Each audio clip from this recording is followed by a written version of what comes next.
Women have always been powerful. History just edited them badly. This is Female Badassery, a podcast about extraordinary, ordinary women.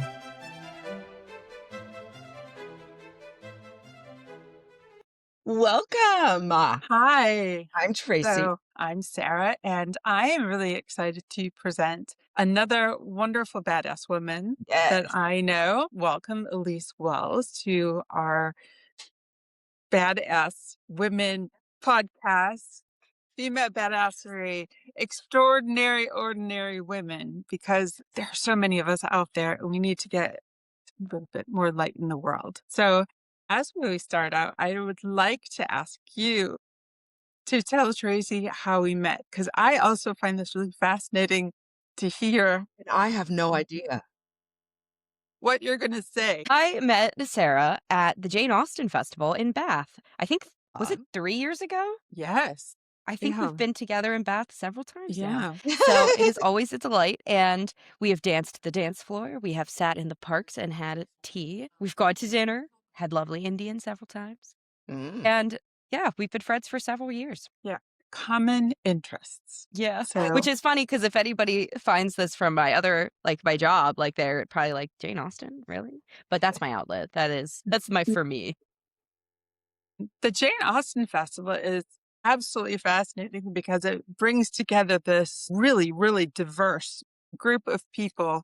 Sure. We will be having one or two other people from that part of the world to come and join us. But what really strikes me with Elyse is that she is a priestess. Ooh. I've never met anyone in my life who said, I listen to the ancient goddesses. That's I listen amazing. to nature. And she's the first person I've ever trusted to do a tarot reading for me, because I do come from the Midwest Calvinist work ethic weird stuff Yeah. of that's hocus pocus and don't be meddling with that kind of thing.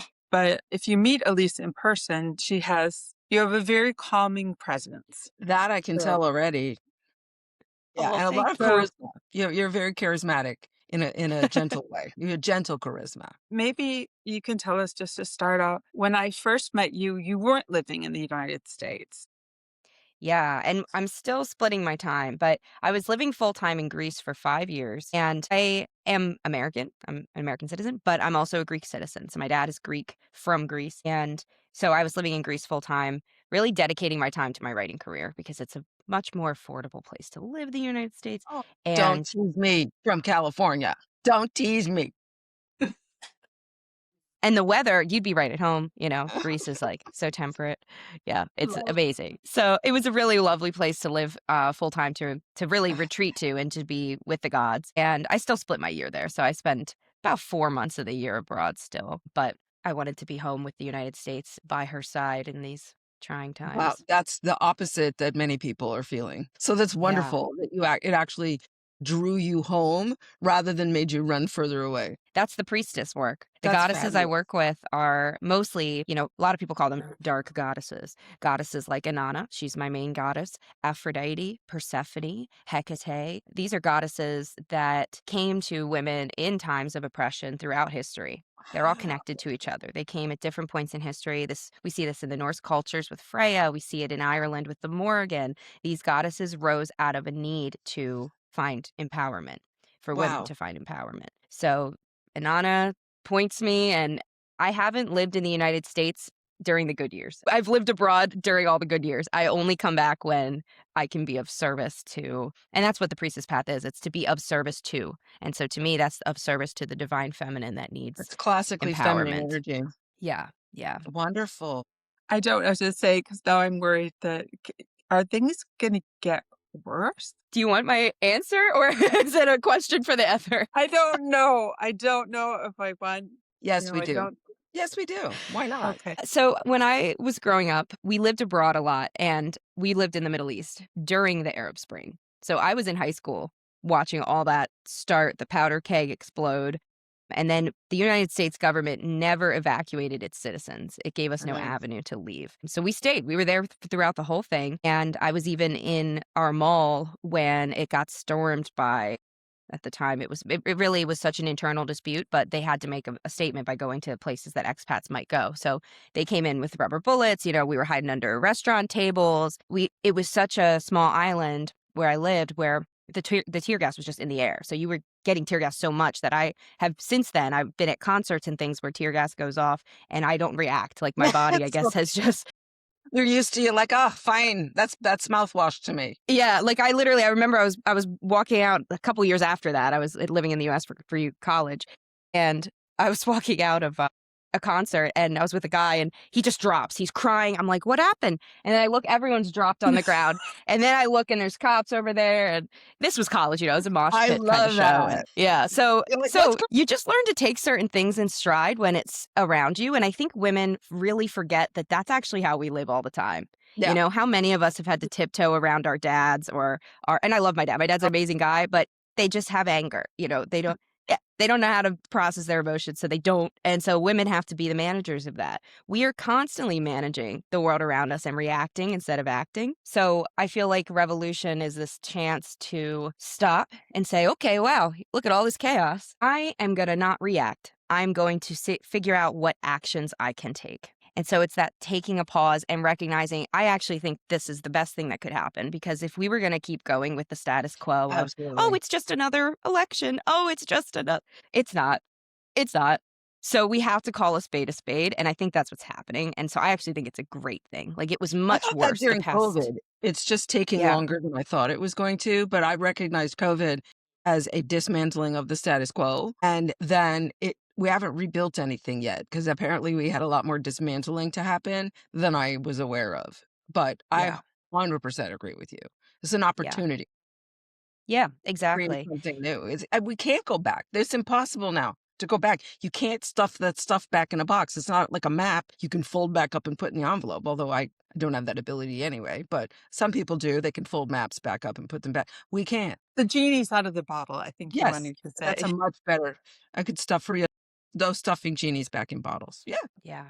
Yeah. One of the things that I alluded to earlier was, or while we were getting set up, was a post that you did a couple days ago. You've posted several things in the last couple days, one of which I'm not going to talk about because I think people, when they want to follow you, we're going to provide all that information, and that's a very personal topic. But one that you did post about, and lots of images as well, is how nature is reacting to what is going on politically. And that was something I've never thought about. So maybe you could just describe the post that you made and tell us what you think's going on. And there's even more. That post was just the publicly obvious, like, posts from, the Minneapolis news team, for example, or things I found in the wild. When I'm on my own, no pun intended, when I'm on my own, I see even more that I can share here.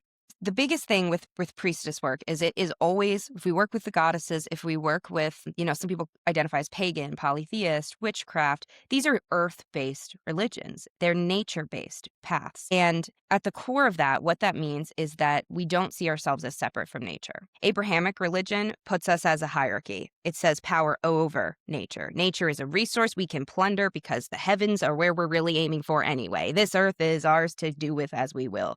That is wrong in my view. I think we are part of nature. We're mammals, we're stardust, we're carbon, we're water. And so we can't separate ourselves from the world around us. The world around us doesn't separate us from it. Why would we do the same? So that's my worldview at its core, is I am one with nature. And with that, humans are meant to be here. Nature is on us three, all listeners, our side. They're not thrilled with the, 3 to 10 companies that cause the majority of pollution across the planet, but they are thrilled that humans are here. We are meant to be here.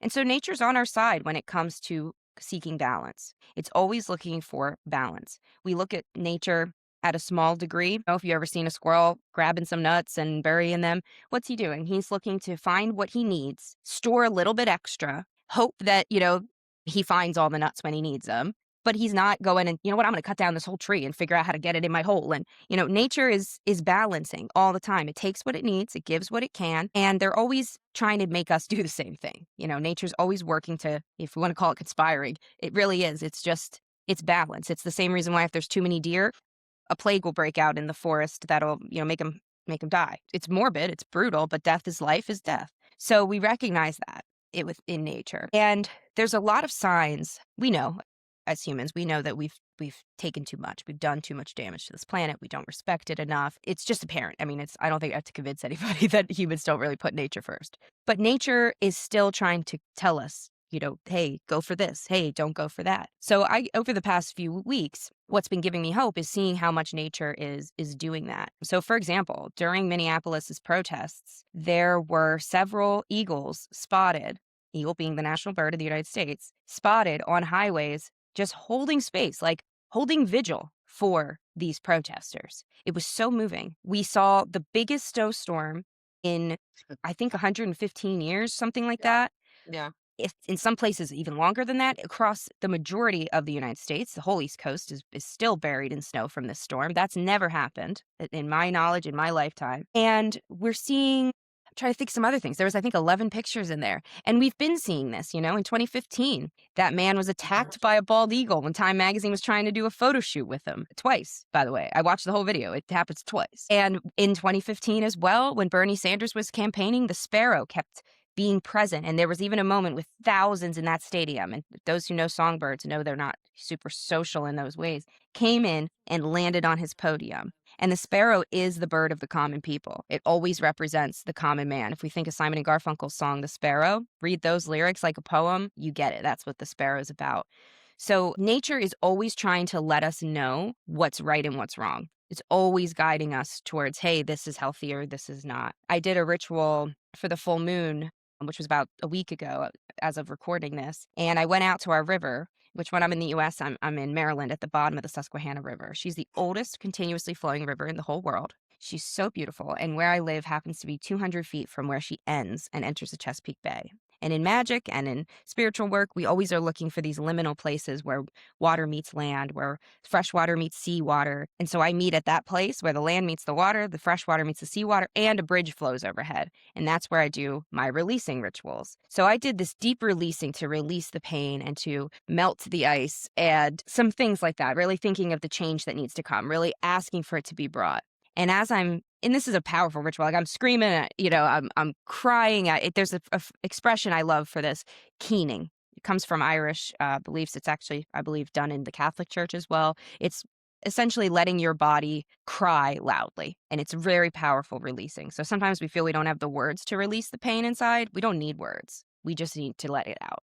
So I'm doing this and then eventually get tired, and I'm sitting there at the edge of the river, and I start hearing the ice literally cracking and melting. Oh, And wow. I look, and while I'm watching, this thing's frozen solid. While I'm watching, ice floe breaks apart and this stream starts. So this is how responsive, but you have to notice it. You have to be open and listening and participatory to a degree, but it is there. It is there. And so I really encourage people who are looking for hope, don't worry so much about looking for hope in other people. Yeah. We would love that. It'd be great. But as far as when I say other people, I mean like the government, the people in charge. Yeah, external people. Yeah. Those external people, yeah, definitely go to your people, your friends, your family about it. Don't externalize your opportunity for change expecting it to happen over there. Look at the land and how it's encouraging you to change within and how that's going to ripple out in the changes around you, because it's each conversation. Like I'm always reminded of that starfish story. They're walking on the beach. They see all the starfish washed up at low tide. And one of the people says, I'm going to throw them back. And the other guy says, you can't save all of them. Why bother? And she says, well, I can make a difference for that one and that one and that one. And that's what nature always tells us, is it's not about the whole or the all. It never has been. It never can be.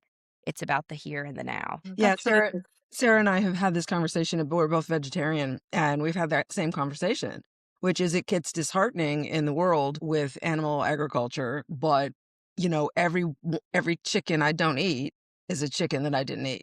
I can only do what I can do, but I'm being the change I wish to see. So it's really good advice, truly. It gets thrown around a lot, but it is just, it's the thing to do. Be the Yeah. change. Yeah. I do want to add, I mean, this is kind of a perfect moment for a plug. Do you tell people or just share that experience in your new book? Yes. Elyse is an author. I've read her first work of fiction, which is really, I don't want to say delightful, but it's because it's It's a kind of paranormal mystery. So it's a paranormal mystery. So there are a bit of spoofing things that happen, but I guess I'd call it a cozy paranormal story, and it was a pleasure to read. So, but I know you've written a nonfiction book called The Sacred Wild, and yes. I haven't read that, but maybe you can tell, does that have some information for people who are looking to reconnect with nature? 100%. Sacred Wild, An Invitation to Connect to the Spirits of the Land, is a book for everybody. Doesn't matter what your beliefs are religiously at all. Because again, we're stardust, we're carbon, we're water, we're earth. We're all supposed to be doing this. So it has nothing to do with religion, but it's a book for building out a relationship with the land. So how you can, the first exercise in there is to literally bring your coffee in the morning to your porch. You know, it's very small practices that stack to make you more aware of nature and your place in it, and most importantly, find empowerment through it. So for those who loved Braiding Sweetgrass by Robin Wall Yeah. Kimmerer, it's a very similar book, but from an exercises perspective. Like, okay, how can I have what she has? It answers that question for readers. So yes, and I write about Mama Susquehanna quite a lot in there because she just comes up. She just knows her stuff and she wants to share it with the world, the river. But yeah, the land is so helpful. I think my favorite chapter in that book is on protection because so many people don't realize that the land is protecting us. Like, have you ever seen these stories where a tornado comes through and this one house, the tornado Mhm. just goes around? So I was fascinated by those when I was a kid, and I would go down rabbit holes of figuring out, like, well, why? You know, who was this man that lived in that house? And every time in my research, they were people who loved their land. Maybe they had chickens, for example, outside, and so the land was like protecting those chickens. Maybe they were really active with their land. They planted a lot of trees. So it's really interesting to see those things and become more aware of them. It's very healing for the soul to feel less alone and less, it can feel like the world is so jagged. And it's really not. It's just the loud ones that make it seem that way. So all of my clients, and when I say clients, I really mean students, people who take courses with me or come on retreats with me. I do retreats in Greece to the sacred sites there. All the people I work with are American for the most part. I would say 90%. I have some students in Germany every so often, France. Brazil, interestingly, has a massive revival of interest in ancient Greek gods, but mostly they are American. So I will say this. I think Americans need to hear this. America is the safest place I've ever felt as an alternative person, using that term very broadly because that could apply to a lot of people, in the world. And there's 3 reasons for that. One is America is a place where you can have chosen family. In Europe, in the Middle East, other places I've lived, it is always about your blood family first, and then you might have friends and stuff, but it's very isolated. It's like kind of in a box, the way you have those relationships. So that is a big difference. In America, we have chosen family. The other big thing is that in America, we have community events. In Greece, for example, we have community stuff. Like there's holidays in the Orthodox calendar that everybody comes out for, but you are there with your family. You're not going to meet up with your friends. You might, but it'll be like, anyway, going back to the family now. And you're not going to, you wouldn't even, like, I couldn't even get a book club going in Greece because they were like, oh, no, the kids need me tonight. And I'm like, yeah, but you signed up for this 2 months ago and we kind of thought you'd be there, couldn't really commit to things that weren't their blood family. It's a very different mindset. It's very isolating if you don't have that blood family. And so you see a lot of people struggling to adapt and find themselves. In the States, we figure it out. You can join a club, I guarantee. If you go to meetup.com, you could find, a club for like goths born between 88 and 95 who get together every Friday for the dance. I guarantee it. Like it's so, we value, another way to say this is we value the individual and your experience in the world. And that's not something that you'll see abroad. I mean, in Greece, even the clothes, the conformity culture is so severe. And then the third thing about America that I love so much and what makes me feel the safest is that you can always be 2 things or more. You can be a multitude and people actually will love you more for it. Whereas in Greece, specifically, I will speak to where I lived, but Europe, I feel is generally, there's kind of a goal to homogenize. There's a conformity driven kind of expectation of what you'll look like, what you'll wear, what kind of jewelry, everything. Makeup. It's very specific. how they'll kind of expect you to act and be. But not in the US. In the US, we put bumper stickers on our cars to let every single person who comes across us know what kind of music we like. It's so unique. And America's the only place that's been able to understand. Like, you're both not confused at all when I say I am both Greek and American. In Greece, they're like, you're American. And I'm like, but I'm not. Like, I'm both. But they can't wrap their head around both. So, but Americans give you that. They never will try and take that bothness from you. You can be both and all the time here. I'd never heard that. That's fascinating. Saying that, though, we have 2 guests where there are some really strong, there's a lot of lateral violence within certain communities in North America, but that's a different.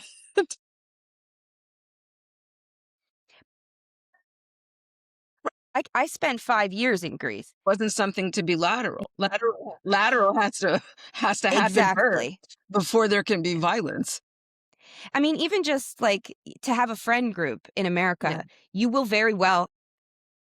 How And the certain diversity people are is, fighting against it is disheartening sometimes. but that feels like the minority to me, genuinely. And maybe that's my bubble, that it could be my age. I just turned 30 this past year. It could be that I am multicultural, so I maybe present in a way that makes me look safer, and so that's who I think meet. it's But your frame. I think it's your frame. You see things, we all see things through our frame. And the frame that you have adopted is that of organic nature, beauty, flow, connection, cooperation, synthesis. And so because of that, that's what you see. And other people who have a different frame only see, like, I was scrolling through my social media feed today and I can't right now. So it's like breaking news, this bad thing happened and that bad thing happened and this person is dead and this person is missing. And and then this is what's wrong. And I'm like, nope, nope, nope, nope, nope. Because if that's your frame, then that's what you're going to, and then what happened and who did that? So our orientation defines what we see. So yeah. that's, I think, why you see what you see.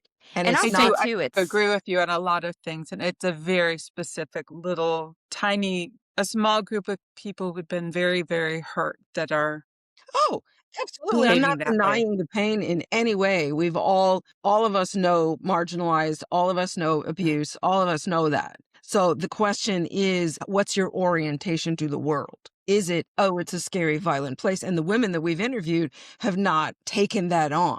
We observe it, or they've observed it and said, this is a thing. And like you with the starfish, I'm going to do what I can do. So they hold classes and they have, followings, and they create art, and it's beautiful. So their response to lateral violence is beauty. So, Yeah. and that's what I'm hearing from you as well. Yeah, that's Yeah. beautifully said. The response to lateral violence is beauty. I mean, I think of it too as poking your head out of the scrap, like those cartoons where it's just a bunch of arms flailing, and you just got to sometimes jump out of that and be like, what in the heck is going on Yeah. in there? Why are they Yeah. even fighting? Yeah, you guys you busier yourselves over there. So. Yeah, I'll let them duke that out over there. But honestly, though, your comments about the United States specifically are the most refreshing commentary I've heard in a very, very, very long time. And as a university professor, I am very encouraged by your generation and the generation that's coming up below you with how centered you guys are and how grounded. And the rest, the older millennials, Gen Xers and boomers, I need to move. I'm going to be an expat. I'm going to go to Costa Rica. And you're like, no, actually, no. Yeah. Oh, we gotta defend what we have here because it's extremely special. It's unlike anything. I mean, I've lived in 4 countries. I've traveled to almost 50, and very diverse countries. Like, I've been into the smallest village in Oman, and I've been to the bougiest club in Dubai. Like, I've seen it all. And I am promising you that this country is different in That's wonderful. many amazing ways. And so we have got to defend that. We need to hear that. We need Yeah. to hear that because all the media are showing right now is how broken we are. Yeah. We were It's a big introduced to each conversation. other. Me, Midwest, white girl, raised Methodist, and Elyse, priest goddess. We were introduced by a 1/4 Japanese Mormon guy from Utah. We were all sitting together at the same table with 2 people also one from California, one from Vancouver, the Mormons. It was just such a delight. All these different backgrounds, but all interested in reading and writing. First words were, oh, you're an author? Let me bring you to Elyse, my author friend. And that's not something that happens everywhere. No, Yeah. no, It's just not. very special. Yeah. I mean, and that Mormon couple, one of those Mormon couples is one of our, Sarah and I's like greatest friends at the Jane Austen Festival. And they are just seriously like two of my favorite people. And one time I went out with them to Avebury. I think it was the year you weren't in Bath. I think it was that year in between. Or maybe it was before you got there. I think I had my child. I knew there was a reason you didn't come. But anyway, we went. Yeah. And on the drive, we ended up talking a little bit about like our beliefs and our differences. And there weren't very many. I think that was what threw me, because I had never met Mormons before I met them. I had met a couple, like literally two ex-Mormons, and they didn't have wonderful things to say about Mormonism. But they were in their 60s. Yeah, they were in their 60s, and they left when they were like kids. And so I think their view, like their world of Mormonism was extremely different than the way it's evolved. And so I asked, our friends about that, and they were super honest. They're like, yeah, and the church has changed so much because of the way they are so community driven. Like, I was amazed to learn that quite a lot of Mormon girls are on birth control from age 16. Like, it's accepted and normalized now. It's not expected that they won't try alcohol or drink coffee or when they are adults, they have to decide if they want to do those, like they have to figure it out later, but they're allowed to figure it out. It's changed a lot. So yeah, I think that's the other thing I love is nature. Like I said, nature's for everybody. I don't think it matters at all. You don't have to have a single religion. Like, my husband's an atheist, but he will go with me, not to the big scary rituals where I'm screaming across the rivers, but he'll come out with me for, I get enough of that at home. Thank you. Yeah. Yeah. Oh yeah. I'm upstairs where we're recording here. This is where I do my rituals. I have like 4 altars back here. And so I'll have to say it to my husband sometimes. I'm like, this is going to be a raging ritual, so don't panic. You might want to go for a walk. Maybe we'll have you Where back. can they find you? There's a lot. So, where can we find you on the interwebs? I know you go by Seeking Numina. Yes. And Numina that's means sacred places. Yeah, I wanted to give you the opportunity to say that. What is Numina? Yes. Numina means in Latin, places of spiritual or divine power. So sacred places. And that was how I started. Originally, Seeking Numina was my Instagram page and a blog, which doesn't exist anymore, a Patreon blog that the Patreon's still there, actually. The old posts are there, but I don't continue it, where I would just go to visit sacred places. I would write meditations there and basically invite people to come with me there. So I started this sort of during COVID, depending what country you lived in, during 2021. And they would, people could follow me on YouTube and get to go to these places. Now it's evolved to what of those sacred places taught me and teaching that more broadly. So I do online classes twice a year. My next one will be June through September, a 12-week online class. Teaching the path of the sacred wild. So how to work with the land a little more intently, with intention. Sacred Wild, my book, is available everywhere. It was #1 in Earth-Based Religion for a couple of months in a row. Congratulations. Thank you. Yeah, and I have a few others coming down the pipeline, so. Good job. Okay. And your fiction? My fiction. What the Water Remembers is a paranormal mystery with a witch as your main character. So I always was reading, I wrote it during COVID, because I was always reading these paranormal mysteries, and the husbands were driving me insane. They were just not listening. They were not following. They didn't believe anything. And so I wrote one where the husband respects what his wife is seeing and listens to her guidance on how to deal with these ghosts. That we have to call that fiction, huh? Yeah, right. Yeah, it's just a real cozy fanfic at this point. There's everything you like. There's a nice husband, a healthy family relationship, but there's still mystery. There's also interior decorating. Well, there you go. Everything. I love that you picked up on that, because that was like my favorite part of writing it, was making the house so much of a character. Okay, now I want to read it. See, you gotta let me know when you do. It's so good. It's like my inner Martha Stewart going, really? And it's a and I know I wrote it, but honestly, I feel like these characters wrote it. Like I was just on a shocked. life of their own. They really do. Yeah. Yeah. Well, wonderful. Well, so Sarah's got a few fun questions for you. Okay, I've got the lightning round. I think I know the first one. Cats or dogs? Cats. She has a cat called Greg. How's Greg doing? He is good. He actually got adopted. He's with a friend of mine who's also a priestess. So he's living his absolute best life. Okay. Very, very good to know. What's something you care about less every year? What other people think of me. Is there something you care about more every year? Yeah. I would say the climate change, the earth. But every year there's like a new animal that becomes my like obsession. So this year, bats. I'd say every year I care more about bats to minimize it, Okay. make it small. What are you allowing yourself now that you didn't before? To take it slow and do one thing at a time. Good. Maybe you can teach me how to do that too. I mean, I'm working on it. It's like 50-50, Yeah. but it's my goal. Okay. And you're only half our age, so okay. I'm not gonna you're already so wise. Last question. Are you a Blanche, a Dorothy, a Rose, or a Sophia? Oh, this is so bad because I've never watched an episode of it's Golden Girls, I know. I'm the one who I saw in a clip once go after, I think it was Rose. Somebody had a bad date and he tried to abuse her. And the friend who like went and was like, I will beat you if you ever come to this house It again. was probably Dorothy. Okay, but then Dorothy. She's like 'cause older, taller. well, they're all Yeah. the tall one is Dorothy. That's Dorothy. Yeah, she's That sort of one. the strong one. Thank you so much. And our show notes will have all the information on where you can find Elyse. Thank you so much for And your time. And maybe Also we'll be check out, Seeking Numina. Yeah. Yes, absolutely. Check me out. Message me. I'm very personable. Thank We you can so much, tell. both of you, for having me. It was an absolute pleasure. Absolute pleasure. Thank you so much. Bye.